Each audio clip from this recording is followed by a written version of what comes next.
Only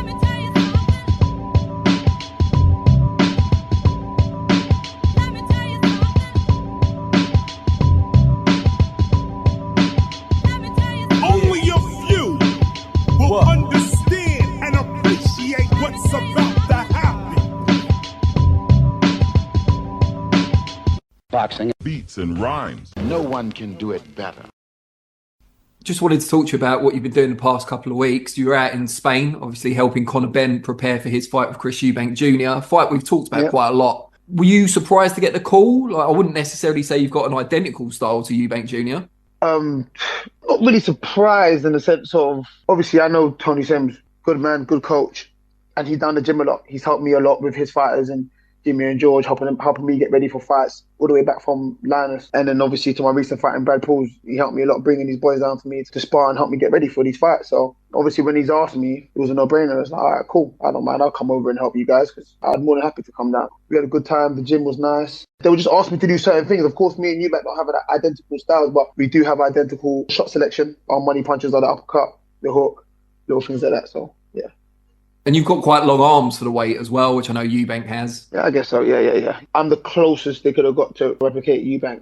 So you're in there with someone who's made his career so far as a welterweight. You obviously spar middleweights on a regular basis. How does he compare in terms of size and strength to the middleweights that you usually work with? Not far off. Size, of course, is a lot smaller. Strength, he's there. He can mix it with a lot of the guys at these weights. And I think him having them 2 years off has allowed his body to grow thick as set. Whereas before, he was going in there as a welterweight. Now he's going in there as a little bit more of a light middleweight rather than a welterweight. Physicality, he is strong. His intensity is high. Good work rate, good shot selection, good body punches, and decent power. Very decent power. How long were you out there? How many rounds roughly did you do? I was out there for 2 weeks. We sparred 3 days a week, like 6 bars altogether, and I'll be going back out there again. Well, it can go two ways. The fight being delayed from 2022 to 2025 could work in Conor's favour, that his body has had time to mature, like Denzel has said. His last 2 fights were around the 154 limit. But the inactivity could really hurt Conor. No matter how fit, no matter how sharp he looks in training, it could hurt him. Eubank himself, not a bundle of activity. His dad's no longer in the picture. How much of an effect is that having on him? He runs through trainers more than any fighter I've known in Britain. Whether he owes $4 million in gambling debts, I don't know. He does gamble though. Is there any update on your £1 million bet with Chris Eubank, Edward? Well, firstly, it was never a £1 million bet with Chris Eubank. Secondly, I mean, he is mentioning me a lot at the moment. I am rent-free in Mr. Eubank's head, which is quite kinky, to be honest with you. The way I look at it is like this. I also would never, ever have a bet with Chris Eubank Jr. Can you expand on it? You told me that the other day, but you didn't give me a reason why you specifically said you wouldn't bet Eubank, or can you not? Because you've got to be in good standing. Is allegedly, didn't he lose $4 million playing poker to somebody? I don't know. But for me, I used to work in poker. I mean, I spent 6 years running the biggest poker tournaments in the world. And I know all of that clique that he sits down with. So for me, whenever I bet with someone, I've got to know that, you know, it's a real bet, and escrows and things like that. Do you think when he plays poker, he puts his money in escrow? It's not how the poker world works. So, listen, I'm not getting into the personal back and forths. You know, you keep that up your sleeve. But there's no need to go into that. I just want to know that if I'm betting with someone, they're of, can we say, serious substance.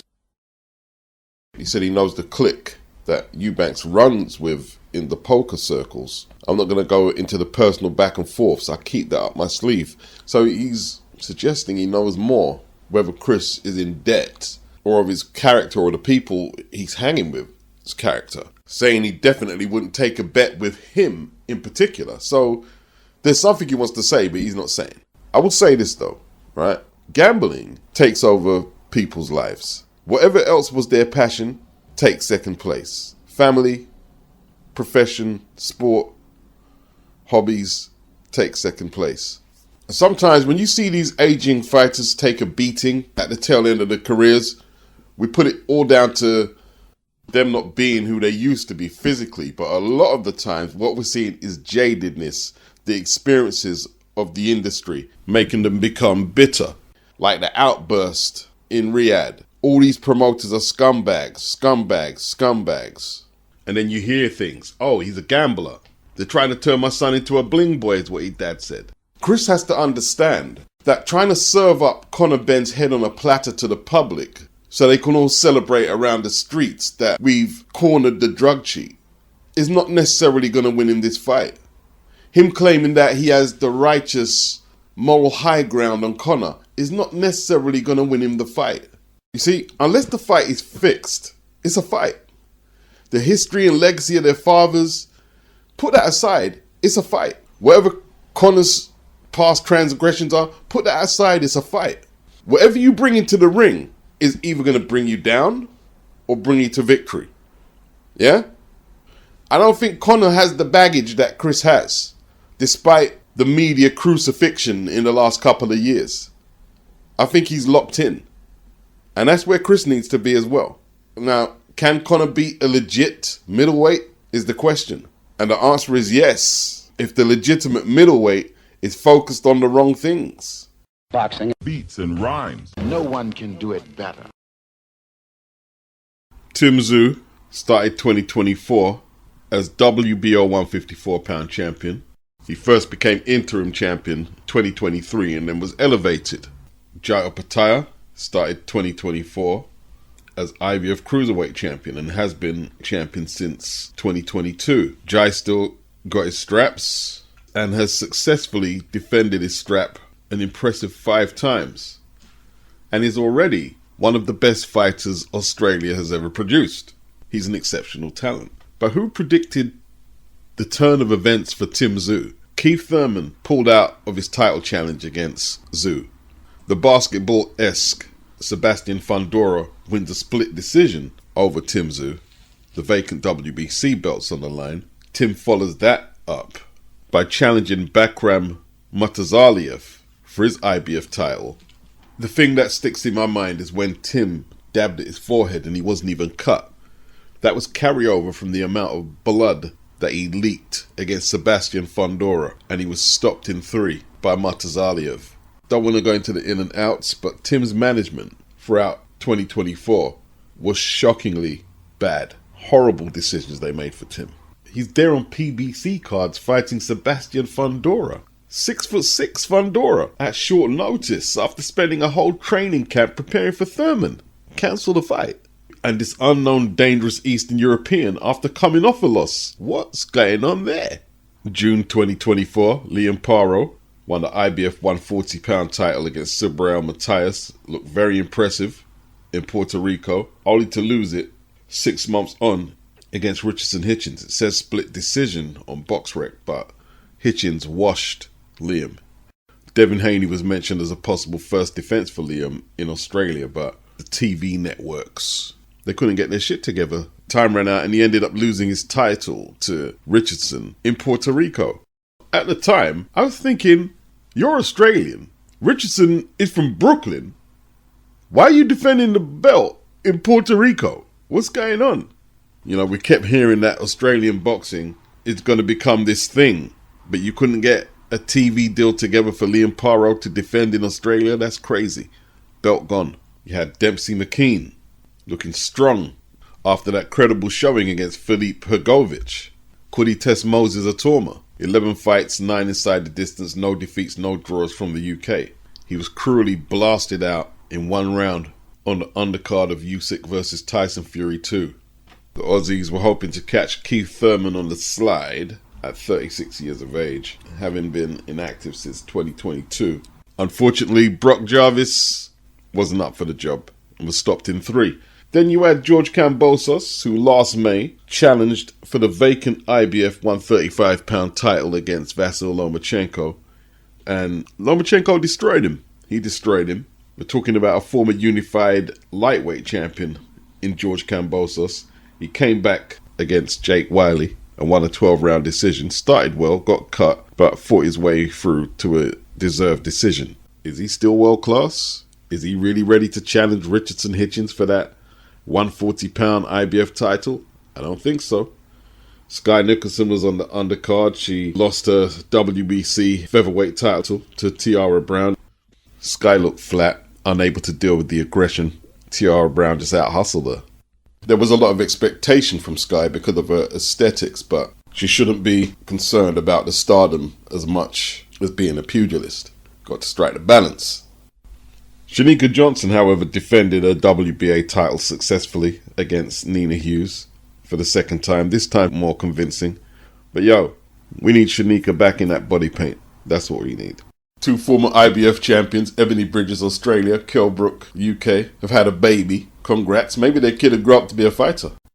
Australian boxing has gone off the boil a little. Jaya Patai defends against Claudio Squio, an Italian. This announcement hasn't exactly set the boxing world alight, let's be honest. And Jai is unable to get these unifications. He needs to stay patient and, of course, try to avoid what would be a gargantuan upset to lose against the Italian. 13th of May, on the Gold Coast Convention, Jai will defend his IBF title for the 6th time. Can Australian boxing rebound? With the likes of Sky, Liam Paro, Tim Tszyu, all crashing early in their title reigns. Apparently the Kambosos card wasn't selling very well. Liam Paro and MATCHROOM have parted ways. At least they have Jai Opetaia flying the flag. I'm just hoping he gets a unification, gets a crack at a unification. I do like the Australian heavyweight Justice Hooney, signed to MATCHROOM, 12-0, 7 knockouts. He's got nice skills. He's 25, and I would imagine he's not far from stepping up a level soon. Boxing. Beats and rhymes. No one can do it better. It's a couple of weeks to go. Frank Warren's debut on Dazn. Heavy impact. Philippe Hrgovic has came in to replace Dillian Whyte against Joe Joyce. Co-op Live Arena, Manchester. And we haven't seen, well, I haven't seen or heard of Philippe Hrgovic since June last year when Daniel Dubois gave him the hands for the IBF interim title. Now, he's hooked up with Abe Sanchez in Big Bear. That's where he's been training. He said he underestimated Daniel Dubois, that he was a totally different fighter from the guy he beat up in sparring. He said there was an illness that prevented him from doing what he needed to do. And he still believes that if he's 100%, he can beat any heavyweight out there. Is there any way back for Philippe Hrgovic at 32? Anything less than a complete, comprehensive victory over Joe Joyce will still leave speculation on whether Philippe Hrgovic can fulfill the potential that many believed he had, being an Olympic bronze medalist. Hrgovic said he hasn't been on social media. He said it was a great period of his life. He's had a daughter. But here's the truth. At 32, his best wins, Zhilei Zhang and Dempsey McKean.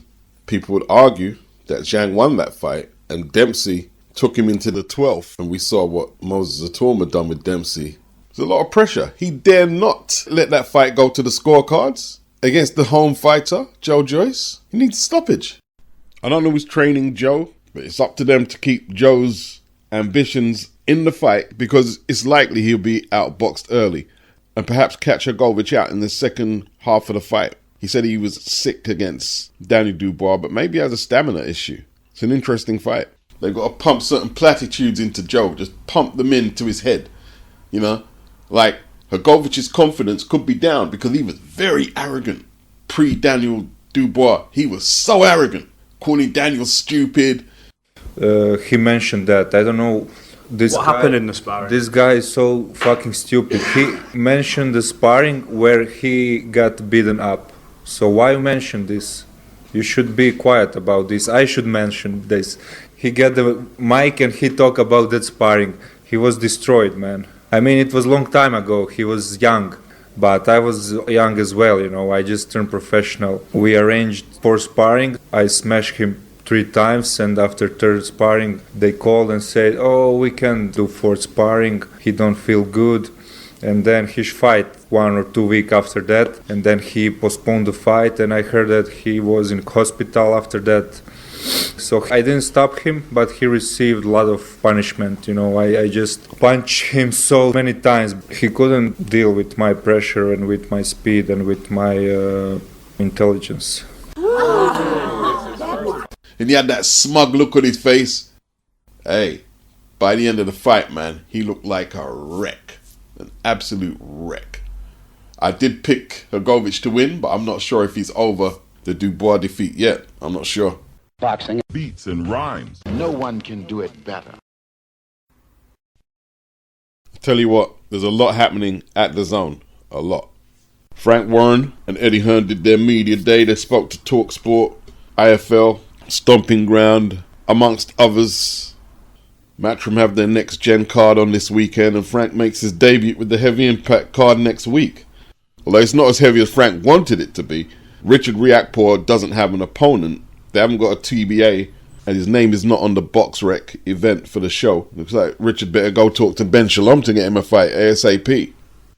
According to Eddie and Frank, they spoke to Turkey, they've had a meeting, and the next Matchroom versus Queensbury 5 versus 5 has been approved. They said Fury and AJ is going to headline. Nah, I'm just kidding. But I did get the impression Frank was Tyson to come back and take that fight.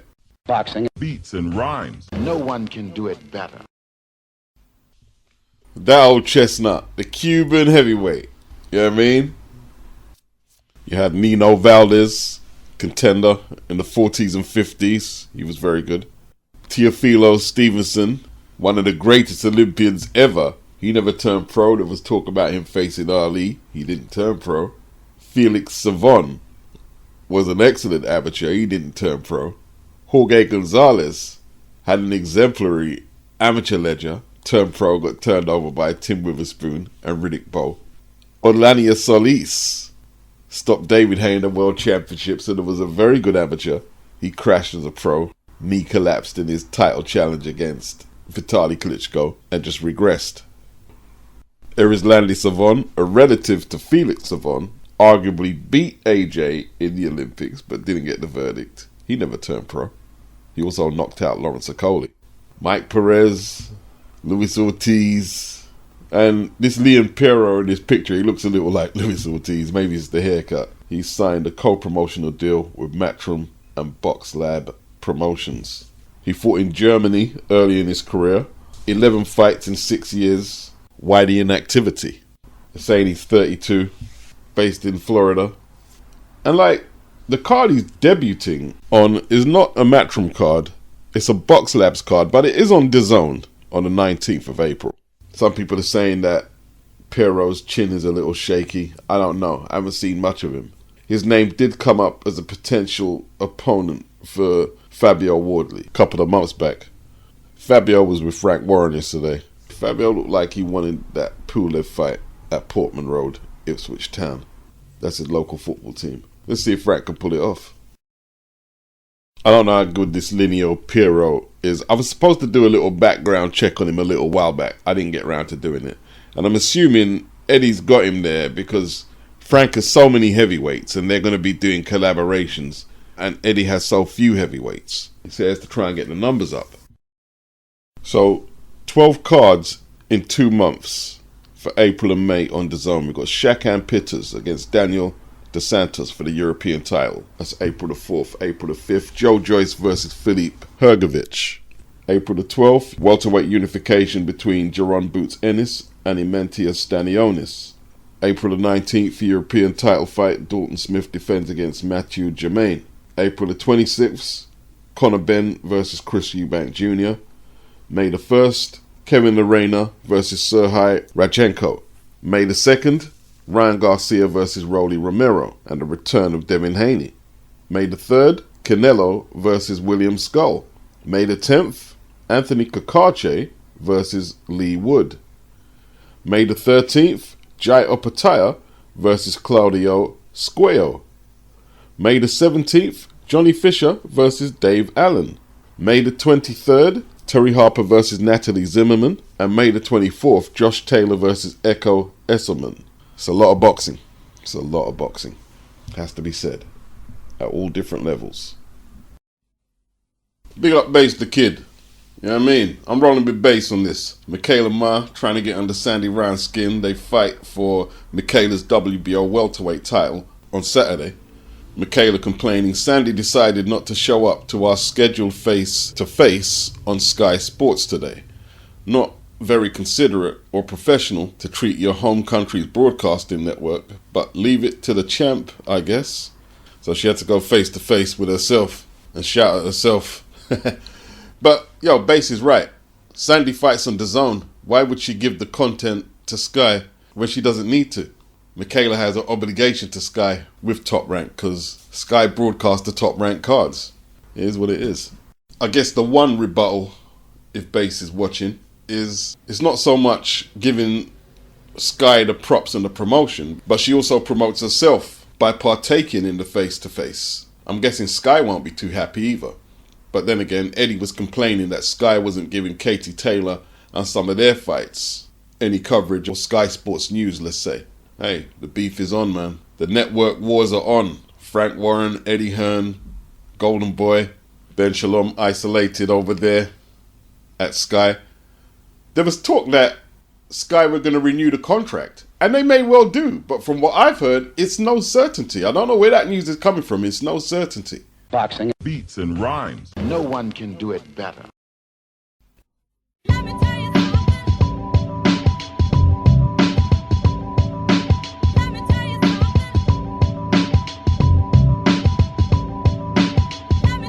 Only a few will understand and appreciate what's about